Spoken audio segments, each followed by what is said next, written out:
So how are you going to grow this year with God?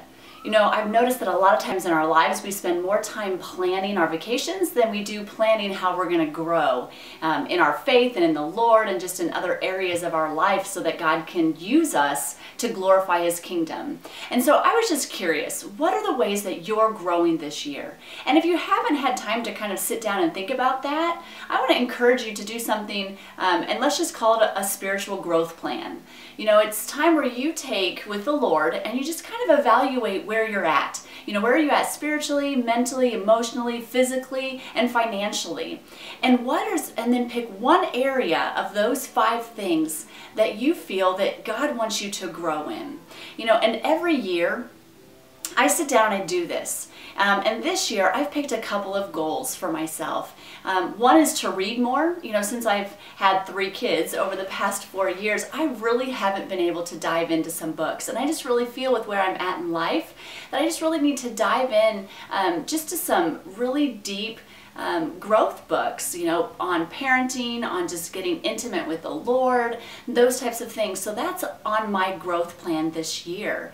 And so I just want to encourage you, take some time and pick something that you can grow in. Now, don't pick tons. You know, I know we all want to be miles ahead of where we are, but if you just pick one goal at a time and really focus on that and really make sure that you do it with all that you have and do it to the fullest, God is going to honor that and grow that. And a lot of times, slow growth is permanent growth. Whereas if you do everything quickly, you really don't do anything well. And so take some time to get some goals and then make sure that they're specific. For me, and if my goal is reading, I have picked that I'm going to read 1 book per quarter throughout the year. And I went through and I picked out every title that I want to read.